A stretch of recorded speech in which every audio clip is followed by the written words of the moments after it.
is time for Knights of the Round Table Volume 6. Quartet 6 is finally here. 2 years after Knights of the Round Table Volume 5.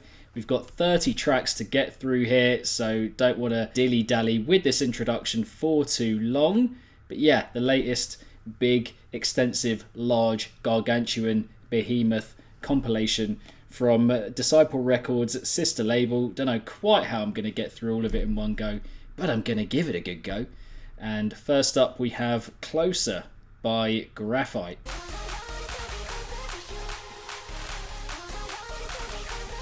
It's a very animated introduction so far. Enjoying that quite a bit.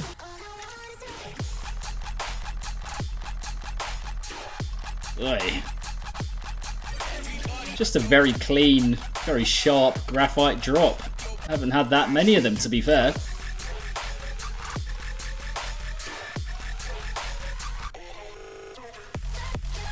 Ooh. Out of nowhere. Ooh.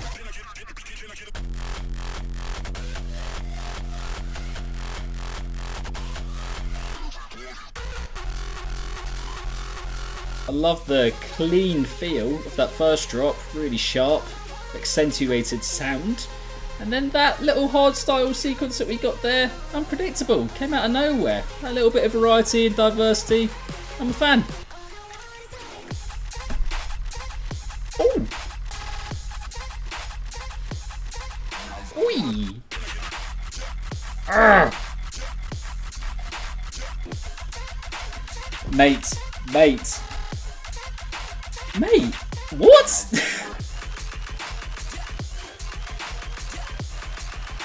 Wait, what the fuck? That's a really good opener. That's just a super solid opener, and genuinely one of the best Graphite tracks that I can remember from the last few years. Such a sharp sound, a departure from the maxed out, blown out percussive style that he's gone for quite a lot, having a dynamic and a diversity, a liveliness with the idea, and a kind of variation to it from drop to drop that isn't just your, dubstep hitting a wall incessantly and not having that much of a direction about it. Super clean execution and production with that first drop, dipping into the hardstyle thing for the middle drop, having a little bit of a switch up there, a bit of a change, and then back into that clean dubstep with kind of trappy percussion in a way, but yeah, back into that for the final drop, very neatly executed. So yeah, just a really energetic and well done first track overall for the compilation, and genuinely I think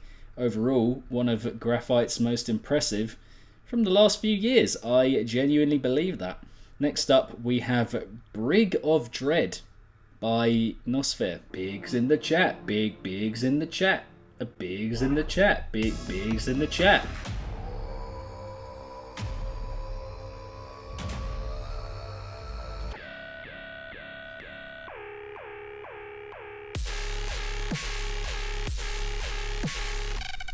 Oh.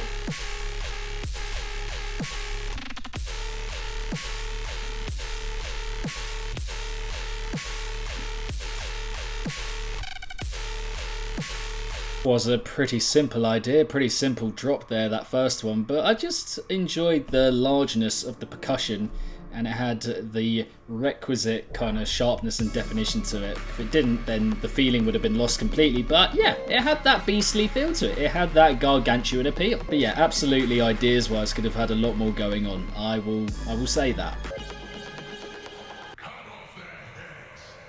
Cut off their heads! Cut off their heads!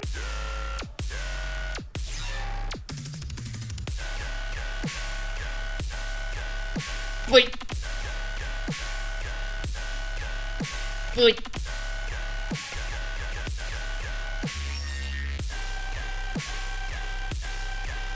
Yeah, a little bit slow and ponderous as an idea generally, but I did enjoy the largeness of the sound, and a lot of tracks that go for that kind of thing, the percussion is all over the place, it doesn't feel solid, it feels a bit flaky and flimsy, but definitely not the case with Nossphere's track there. And that is a bit of a running theme in Nosfer's music, to be fair, that the percussion is almost always completely on point, sounding good and defined and refined as well. I enjoyed the mystifying appeal of the surrounding sections as well, for sure. Had a real charm to it. The whole Mongolian kind of throat singing thing, that was a cool little addition. The drops, yeah, unremarkable conceptually, but there was a fatness and a largeness to them that I enjoyed a decent amount. Next up we have track number 3, Sharks, off the back of his recent post that he is stepping back from making music. There's that Sharks percussion with the claps. Da da da da da da da da da.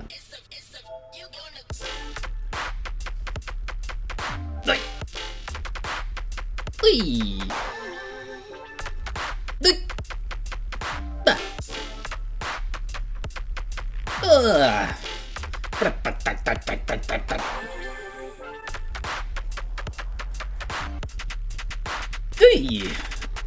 Oh. Pretty cutting dubstep kind of track here, and just quite incisive and quite menacing and attacking with the sound usage there. Not an amazing idea, that first drop, but the execution was there. It's just super sharp again, not massively dissimilar from the Graphite in just how well trimmed and cut off all the sounds are, you know, just got that really nifty attacking vibe. And it's a slight wibbly wobbler. Oi, oi, oi, oi. I think it needs something a little bit more at this point just to bring it back into life a little bit. I think he's definitely shown more colourful sides to his production in the past, but we've had quite a lot of that, to be fair, over time. So him just going down this grittier avenue for one of his final tunes before he does have that break is just a good thing and fitting, I think, for this compilation.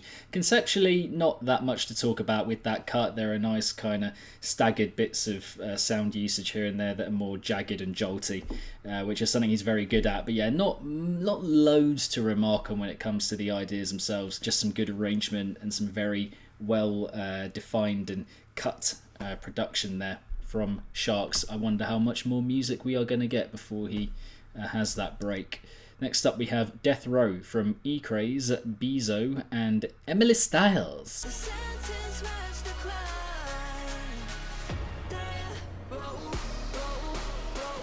Nice little turn with the vocal there, preparing us for the build.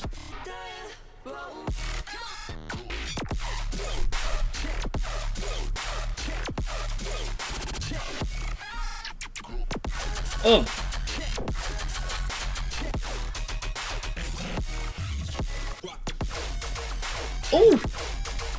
Oh, yeah, that's what I'm talking about. That's what I'm talking about. I mean, the first drop was just pretty classic E-Craze with the loud hitting your head against the wall kind of thing, and then the you know, that skittish stuff. But that second drop lobbed in a bit more of the Bezo, I think, and that just sounded like a good combination in that moment.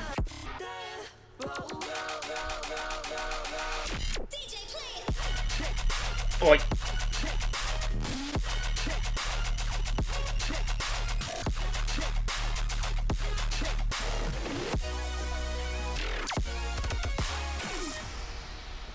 I mean, yeah, a lot of stuff that we have heard from E-Craze and Bezo in the past. I think the first and the final drop is just, for me, for the most part, stuff we've heard before, like the loud approach. It kind of feels like glass shattering percussion, especially with the snare. Just got this very like shattered feel about it, which is cool. It's a cool effect, gives it a little bit of like white noise feel, I think. The middle drop was where it kind of kicked into gear a little bit more, had a bit more melodic influence and just was a little bit more exciting. So yeah, first drop, yeah, just, you know, kind of feel like I've heard it before. The combination with the wall hitting kind of approach, the loud approach with the more jagged stuff, and we got that in the final drop as well. But the middle drop, I think, breathed a bit more life into it, and the Emily Styles vocal was good as well, especially just before each build came in. That was nice.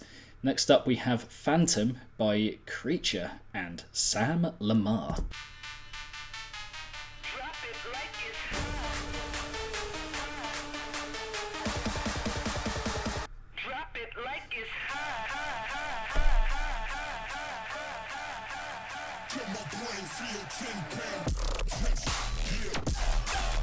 Oh,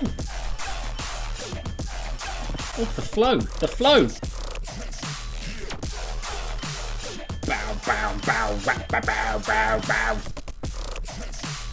Bow, bow, bow, bow, bow, bow, bow.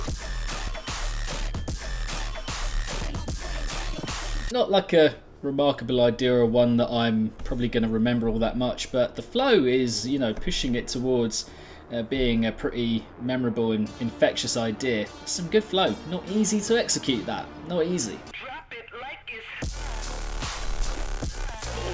Oh, it's stodgy. It's stodgy.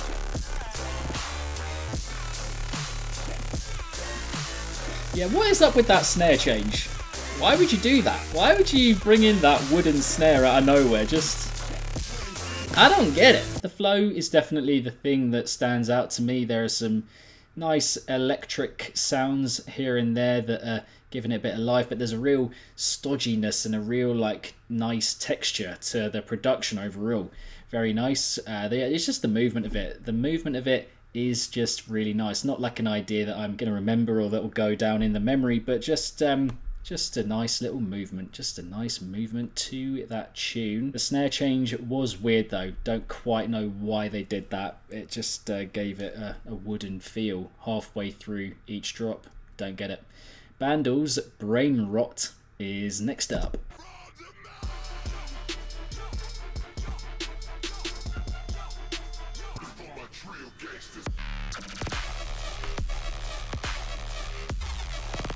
Ooh.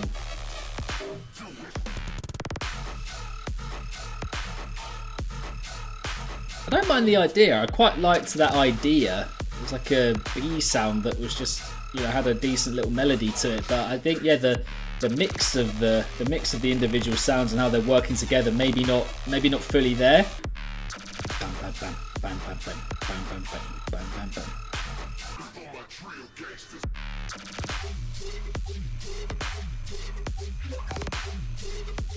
I feel like I've just been sucked into a vortex or something. Wait, what? And then it's just finished. Was that meant to happen? Was it meant to end there? Was it meant to end there? Yeah, not massively sure what to say about that, to be honest. Just a few confusing things with that track. I mean, maybe they had to rush it a little bit for the compilation coming out, but it does have a little bit of an unfinished feel to it. Nice little synth lead that we got there, but the rest of the heaviness was just quite one-dimensional. And then it just kind of ended out of nowhere. So just a little bit confused by that one. Ah, okay. Right. So Spotify got the bad version then. That's a shame. That's a shame. Let's move on. Another collaboration next up. We have The Art of Jumping by Mob and Makeshift.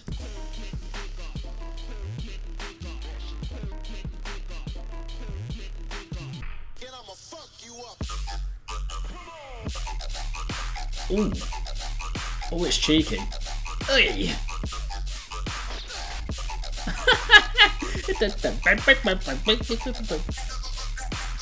Get the spoon out. Get the spoon out. Get your bowl out. A little bit of a theme establishing with this compilation. You know, straightforward ideas, but good flows. Really good flows. Some great flows. Oi, oi, oi.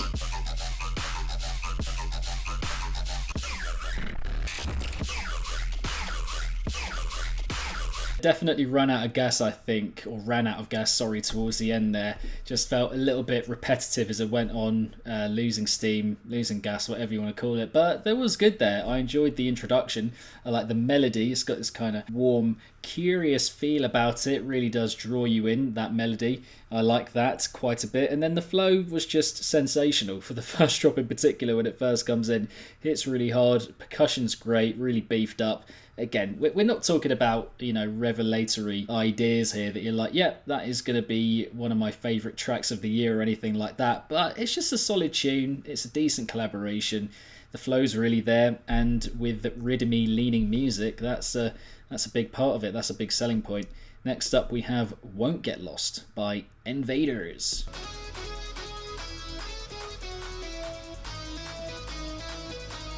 No trust when I say that I'm gonna clean Oh.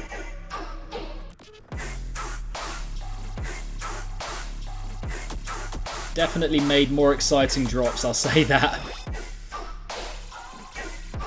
The variety and the diversity of his discography in the last couple of years is mad. Think about the Roundtable EP from last year, his remixes, tracks with Alias as well. Like, there's a lot of variety and variation there, but this is, I don't quite know what that is, to be honest. It don't, bro. It don't, bro.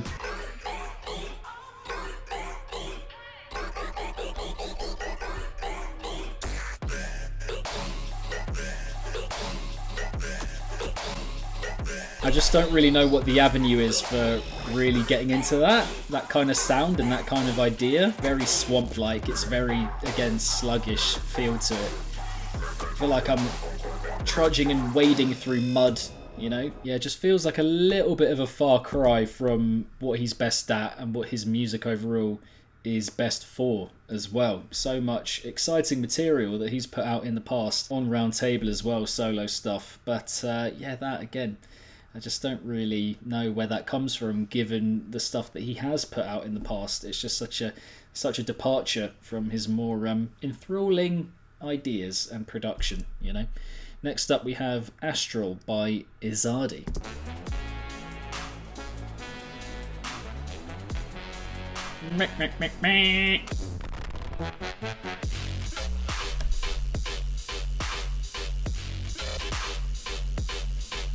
I like the trumpet sounds a lot, to be fair. That's providing the character and the personality, because yeah, this kind of drop, I'm like, I've heard it before. Oi, oi, oi, oi. Nice fake out. Okay. This is a good switch up, to be fair. Taking the original idea from the first drop and, you know, elevating it. Yeah. Taking it up a more energetic level. Trumpets, fantastic. Love the melodic direction they go in. The notes chosen there, very good. First drop, just solid. Not an idea I'm like, yes, you know, again, it's not one of those where I have to hear it again, but fine enough. Production good. I love what he did with the second drop. Second drop really does kind of level it up and make it more energetic and playful and direct and attacking. That's good. Not much else to say beyond that. Next one is Demones in Fenestra by Boar.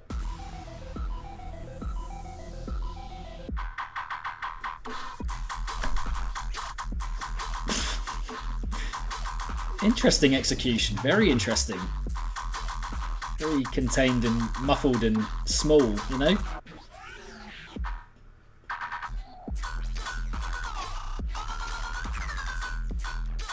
I'm checking my headphones because it just feels like it's muffled, like mixed down is like just, I don't know.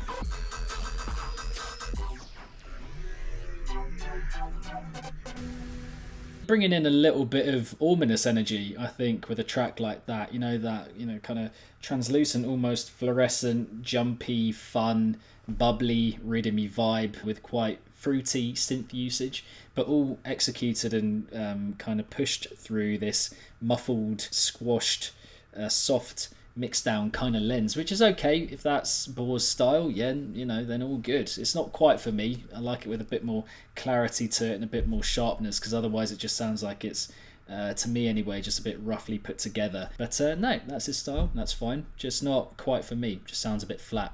Genesis VIP by Bainbridge.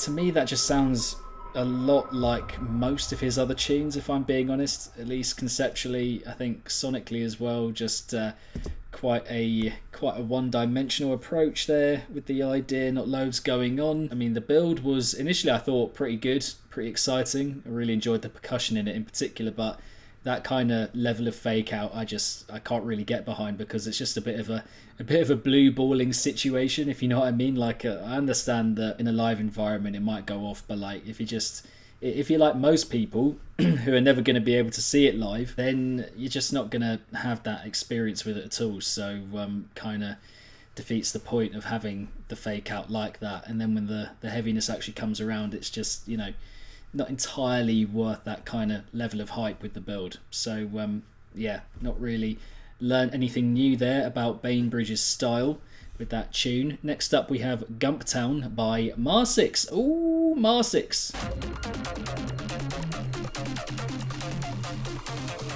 Straight into it. Ooh.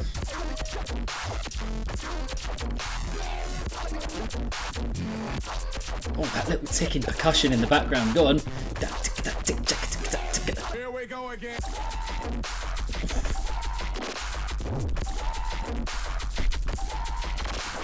Yeah, that's pretty cutting stuff. There's a lot of detail in there, given how large this sound is overall. Usually you'd expect something just a bit overwhelming, but you can hear really intricate little fine things within that sound there.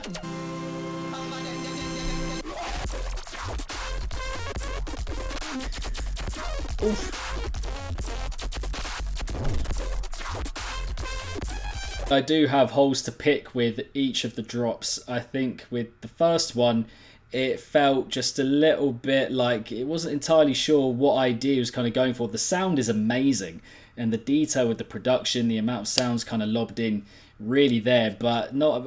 It's kind of what I would say for the second drop as well. It just found it a little bit convoluted, a little bit stuck. Some really good sounds in there. Loved the trumpet inclusion, the brass inclusion there for that second drop, but just felt just that little bit stuck, where it's like I can feel you're trying to go for the idea there, but it's not, you know, completely fully rounded off and executed. I mean, there are loads of amazing sounds there for sure, absolutely. There's a lot going on, but yeah, in that second drop in particular, just feels a little bit convoluted, like there is almost too much there. Aesthetic wise, just incredible, really gripping stuff. But just had an idea there that was potential that it didn't quite move towards. Next up we have Execute by OG Nixon.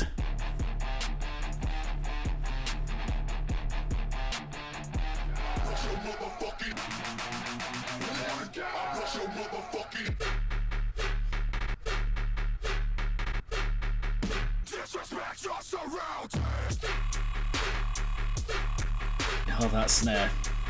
That snare. 9, 9, 9, 9, 9, 9. It's just really formulaic and really one-dimensional. Like, what is actually, when you really deep it, when you really hear this, like, what is actually going on?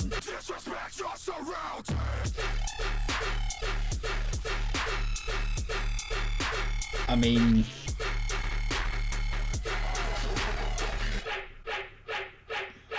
not much to comment on there. The snare really encapsulates the general feeling for that track, which is flat and a bit lifeless, a bit lacking and bereft of energy. I mean, just why I genuinely want to know, and I'm curious as to why people just make ideas that everyone has done before. I want to know. I want to know what the point of that kind of idea is. I want to know. Next up, we have Decimate, Blank Face, Blood Thinners, and Zay with 6 Feet Under.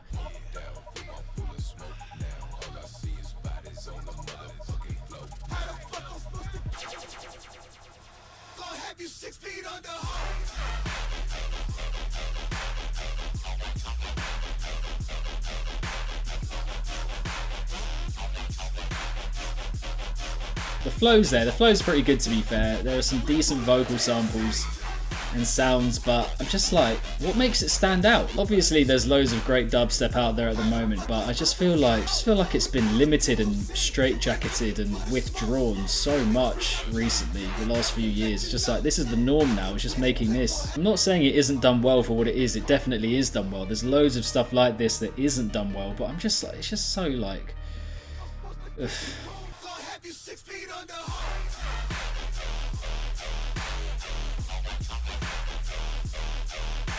It's fine, just the kind of track that I don't really have anything to say about because I've heard it thousands of times and there's just no individuality really to it or thing that is making it stand out. I mean, yeah, it's done well for what it's going for, but it's not really saying very much. Next up is Plinko by Resurge and Roy Asterisk. You probably don't pronounce the asterisk in the name, of course, but I'm just going to say it anyway because why the fuck not?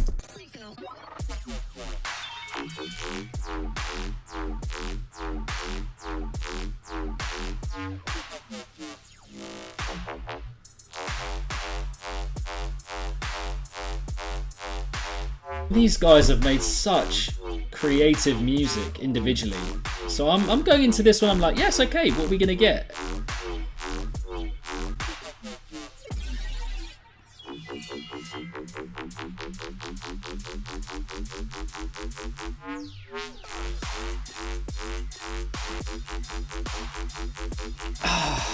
Again, it's fine, it's just the lost potential with these two making a track together. Why?